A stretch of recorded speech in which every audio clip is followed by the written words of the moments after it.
Hello students, welcome to my channel learning tricks. Students, आज हम करेंगे क्लास 11th हिस्ट्री का जो हमारा 5th चैप्टर है यायावर साम्राज्य, इसके एमसीक्यू। इससे पहले अगर आपको बाकी चैप्टर्स के एमसीक्यू सीरीज देखनी है तो आप हमारे प्लेलिस्ट में जाकर उसको देख सकते हैं और डिस्क्रिप्शन में भी मैंने उसका लिंक दे दिया है। तो शुरू करते हैं आज की सीरीज। लेते आज का पहला क्वेश्चन है, यायावर का अर्थ क्या है? जनजाति, घुमक्कड़, प्रजाति या फिर जीवाश्म। तो जो यायावर है इसका अर्थ होता है ऑप्शन बी, घुमक्कड़। इसका मतलब होता है घुमक्कड़ लोग जो एक जगह पे नहीं रह सकते हैं, जो स्थान अपना बदलते रहते हैं, उन लोगों को बोला जाता है। अगला है, असभ्य लोगों के लिए कौन सा शब्द प्रयोग किया गया है? लड़ाकू, आक्रमणकारी, धार्मिक या फिर बर्बर। तो इसका ऑप्शन है ऑप्शन डी, बर्बर। असभ्य लोगों के लिए बर्बर शब्द का यूज किया गया है। नेक्स्ट है, मंगोलों का यायावरीकरण मध्य एशिया के किस क्षेत्र में हुआ? पंपास, स्टेपी प्रदेश, सहारा प्रदेश या फिर उपरोक्त में से कोई नहीं। राइट आंसर है इसका स्टेपी प्रदेश। मध्य एशिया से माना जाता है कि मंगोलों की उत्पत्ति हुई है। उस सारे प्रदेश को स्टेपी प्रदेश कहा जाता था जो कि एक घास के मैदान से घिरा हुआ था। ऐसे इलाके से ही मंगोलों की शुरुआत मानी जाती है। मंगोल साम्राज्य के संस्थापक कौन थे? जोची, चंगेज खान, तैमूर या फिर बाटू। तो आप अच्छे तरीके से जानते हैं मंगोल साम्राज्य के संस्थापक जो थे वो चंगेज खान थे। चंगेज खान ने ही इनकी स्थापना की थी, जिनकी शुरुआत मध्य एशिया से होती है। मंगोलों की राजनीतिक व सांस्कृतिक गुरु कौन थे? उइगुर, तुर्क, हूण या फिर यूची। तो ए है इसका बिल्कुल राइट आंसर। क्वेश्चन नंबर 6 है, मंगोलों का प्रमुख व्यवसाय क्या था? मतलब उनका मेन प्रोफेशन क्या था? ठीक है, कृषि, पशुपालन, व्यापार या फिर शिकार। तो मंगोल क्योंकि स्टेपी प्रदेश में रहा करते थे, जहां हमने पहले भी पढ़ा कि जो घास का मैदान हुआ करता था, तो यहाँ पर पशुपालन हुआ करता था। ठीक है, तो यहाँ पे मंगोलों का मुख्य व्यवसाय था पशुपालन। चंगेज खान का जन्म कब हुआ था? 1192 ईस्वी में, 1180 ईस्वी में, 1162 ईस्वी में या फिर 1159 ईस्वी में। तो इसका राइट आंसर है हमारा ऑप्शन सी, 1162 ईस्वी में इसका चंगेज खान का जन्म हुआ था। चंगेज खान मंगोलों के किस कबीले से संबंधित था? कुरैश कबीला, हूण, कियात या फिर मकोई कबीला। तो इसका राइट आंसर है ऑप्शन सी, कियात कबीले से बिलोंग करता था चंगेज खान। चंगेज खान का वास्तविक नाम क्या था? तमन, बाटू, तोलई या फिर तेमुजीन। तो ये बहुत इंपॉर्टेंट क्वेश्चन है। चंगेज खान का वास्तविक नाम बहुत बार एग्जाम में पूछा जाता है। तो इसका राइट आंसर है हमारा ऑप्शन डी, तेमुजीन था चंगेज खान का एक्चुअल जो नेम है वो। नेक्स्ट है, उलूस शब्द का क्या अर्थ है? सैनिकों का अधिपति, किसी प्रदेश की दूरस्थ सीमा, लूट मार कर या फिर सरदारों की परिषद। तो इसका राइट आंसर है ऑप्शन बी, किसी प्रदेश की दूरस्थ सीमा जो है उसको उलूस बोला जाता है। कुरिलताई से क्या तात्पर्य है? ए, मंगोल सरदारों की सभा थी ये, एक विधि संहिता थी, कर, क्या ये किसी प्रकार का कर था या फिर कोई गिरोह थी? तो जो कुरिलताई थी वो है ऑप्शन ए, मंगोल सरदारों की सभा थी। चंगेज खान की जो एक परिषद थी उसे कुरिलताई कहा गया है, जहाँ पे सारे सरदार वगैरह है वो मिलकर बैठकर जो भी उनकी प्लानिंग वगैरह होती थी ये सब किया करते थे। वो चंगेज खान के जो खास लोग हैं उनकी सभा थी, सरदारों की सभा। कुबकुर कर क्या था? लूट के माल पर कर, धर्म पर लगने वाला कर, स्त्रियों से लिया जाने वाला कर या फिर मंगोलों द्वारा घोड़ों या पशुओं का 10वां भाग कर के रूप में। तो इसका राइट आंसर है हमारा ऑप्शन डी। जो मंगोल सरदार वगैरह थे वो क्या करते थे, जो घोड़े और जो पशु वगैरह हुआ करते थे इनको एक तरीके से कर के रूप में लिया करते थे। वो अपनी प्रजा से या जो उनके लोग हुआ करते थे उनसे टैक्स के रूप में वो घोड़े और पशुओं को लिया करते थे। इन्हीं घोड़ों और पशुओं का यूज़ वो अपने मतलब जो भी उनकी रणनीति रहती थी, लड़ाई झगड़ा जो भी लूट मार, इसमें वो यूज़ किया करते थे। तो इस टाइप के कर को कुबकुर कर कहा जाता था। नेक्स्ट है, सुनहरा गिरोह नामक संगठन किसने स्थापित किया था? चंगेज खान ने, जोची ने, बाटू खान या फिर चगताई। तो ये किया था जोची ने। जो कि जो चंगेज खान है उसका पुत्र था। चंगेज खान की मृत्यु कब हुई थी? 1250 ईस्वी में, 1233 ईस्वी में, 1227 ईस्वी में या फिर 1240 ईस्वी में? तो इसका राइट आंसर है ऑप्शन सी, 1227 ईस्वी में चंगेज खान की मृत्यु हुई थी। चंगेज खान की मृत्यु के समय उसकी आयु क्या थी? लास्ट क्वेश्चन में हमने देखा कि चंगेज खान की मृत्यु कब हुई थी, अभी हम पढ़ रहे हैं कि उसकी उस टाइम उम्र क्या थी। ऑप्शन है आपके 68 वर्ष, 76 वर्ष, 72 वर्ष या फिर 81 वर्ष। तो इसका राइट आंसर है ऑप्शन सी, 72 वर्ष थी उस वक्त उसकी एज। चंगेज खान को किस राष्ट्र का महानायक घोषित कर दिया गया था? यहाँ पूछा जा रहा है चंगेज खान जो कि एक बहुत ही क्रूर व्यक्ति माना जाता था, बहुत ही कठोर निर्दयी व्यक्ति माना जाता था, उसे किस राष्ट्र का महानायक घोषित किया गया? देखिए ऑप्शन है चीन का, गजनी का, मंगोलिया का या फिर रूस का। तो आप जानते हैं, हम इतने टाइम से देख ही रहे हैं कि मंगोल जो है, मंगोलिया का वो राष्ट्रनायक घोषित कर दिया गया था। चंगेज खान मंगोलिया का शासक कब बना? 1205 ईस्वी में, 1207 ईस्वी में, 1206 ईस्वी में या फिर 1204 ईस्वी में? तो इसका राइट आंसर है ऑप्शन सी, 1206 ईस्वी में वो शासक बना था। चंगेज खान ने अपनी राजधानी कहाँ स्थापित किया? कराकोरम, पीकिंग, बीजिंग या फिर भारत? तो इसका राइट आंसर है ऑप्शन ए, कराकोरम। यास का क्या अर्थ है? प्रशासनिक नियमों की विधि संहिता, धर्म की पुस्तक, करों से संबंधित ग्रंथ या फिर उपरोक्त में से कोई नहीं? तो इसका राइट आंसर है ऑप्शन ए, प्रशासनिक नियमों की विधि संहिता। चंगेज खान का साम्राज्य कहाँ तक फैला हुआ था? भारत तक, अफ्रीका महाद्वीप तक, उत्तरी अमेरिका महाद्वीप तक या फिर यूरोप और मध्य एशिया महाद्वीप तक? तो हमने पहले भी पढ़ा कि जो मध्य एशिया का प्रदेश है वहीं पे मंगोलों ने अपने साम्राज्य की स्थापना की थी, वहीं पर चंगेज खान ने अपने साम्राज्य की स्थापना की थी। तो option D is right. Genghis Khan के चारों पुत्रों की अभी नई सैनिक टुकड़ियों को क्या कहा जाता था? ऑप्शन ए नोयान, तुमन, गनीमा या फिर उलूस? तो इसका राइट आंसर है ऑप्शन ए, नोयान कहा जाता था। नेक्स्ट है, चंगेज खान की सबसे बड़े पुत्र का नाम क्या था? चगताई, जोची, ओगोदोई या फिर बाटू? तो राइट आंसर है ऑप्शन बी, जोची जो है वो चंगेज खान का सबसे बड़ा पुत्र था। उसके 4 बेटे थे, चारों में से सबसे बड़ा जोची था। चंगेज खान की सेना संगठित थी। यहाँ पूछा जा रहा है कि चंगेज खान की सेना किस प्रकार से संगठित थी?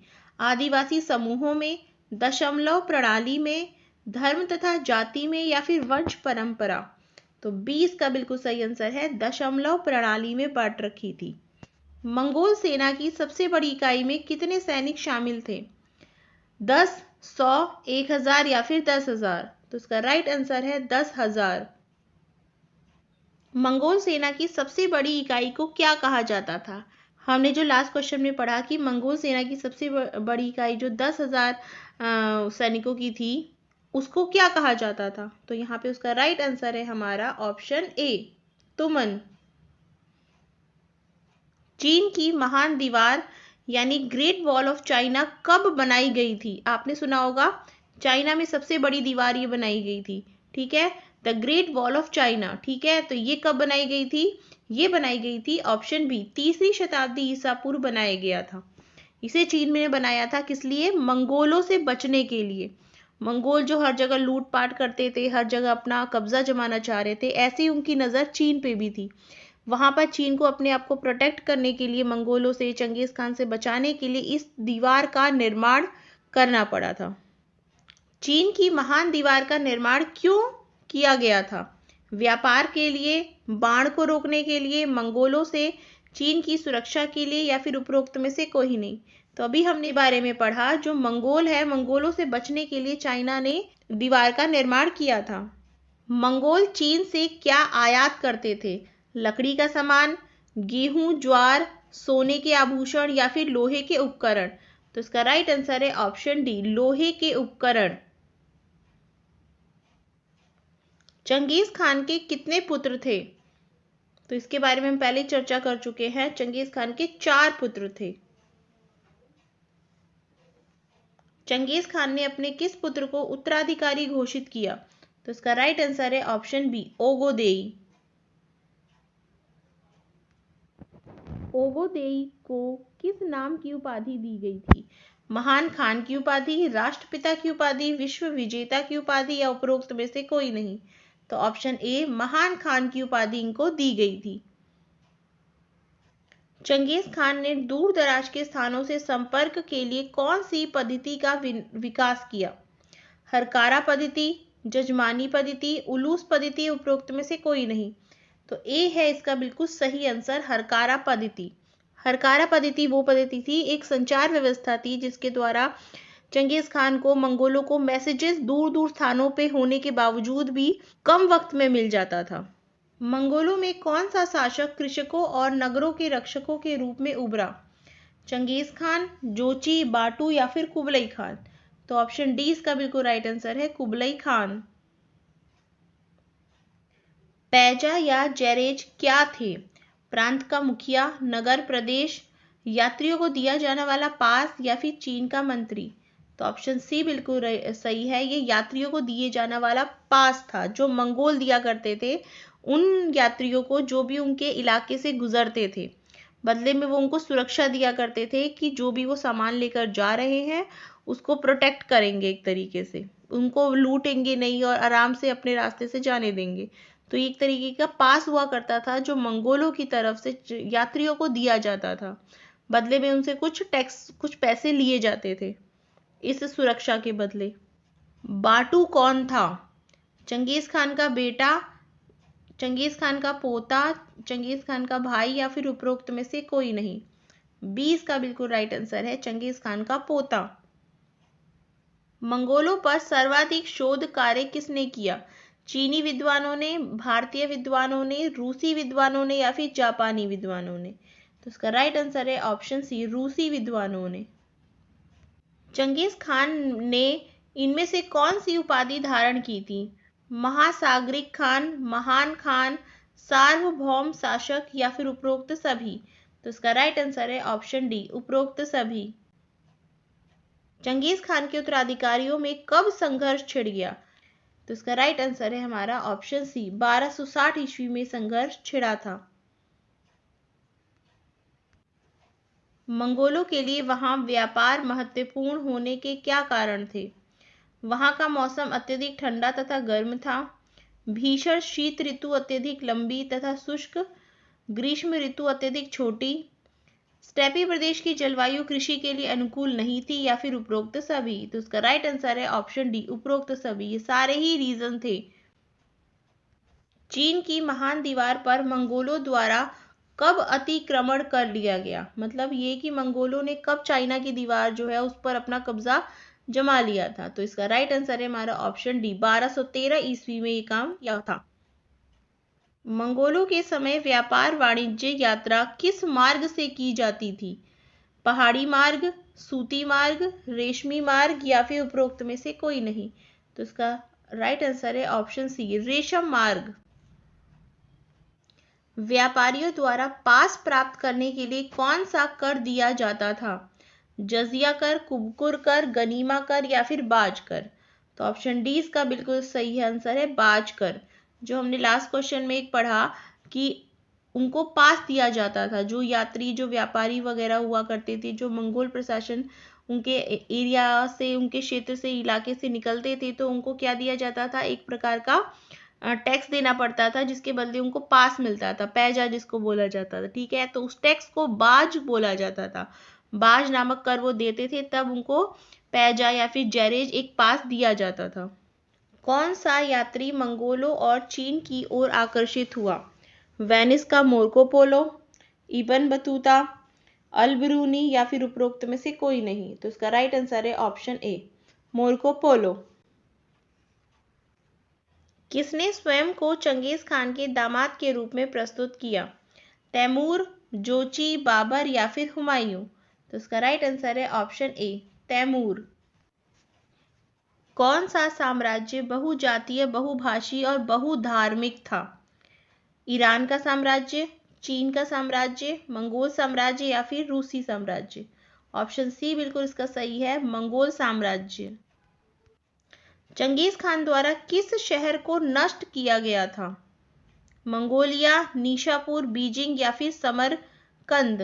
तो इसका राइट आंसर है ऑप्शन बी, निशापुर को पूरी तरह से चंगेज खान ने, मंगोलों ने तहस नहस कर दिया था।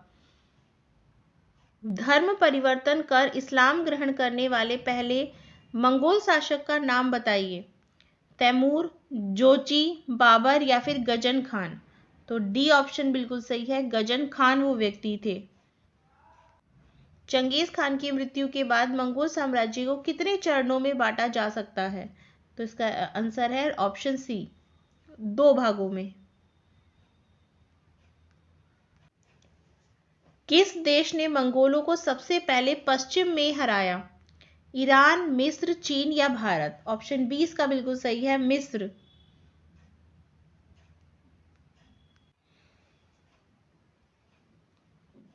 चीन वंश का शासक कौन था? चंगेज खान, तैमूर, जरचेन या फिर बाटू खान? तो इसका राइट आंसर है ऑप्शन सी, जरचेन। तो इसी के साथ आज की एमसीक्यू सीरीज हमारी खत्म होती है। चैप्टर 5 की ये सारी एमसीक्यू आपकी एनसीईआरटी से बनाई गई हैं। अगर आपको ये वीडियो अच्छा लगा तो इसको लाइक कर देना और चैनल को सब्सक्राइब ज़रूर कर देना। यदि आपको और भी चैप्टर्स की वीडियोस देखनी है तो आप हमारे डिस्क्रिप्शन और प्लेलिस्ट में देख सकते हैं।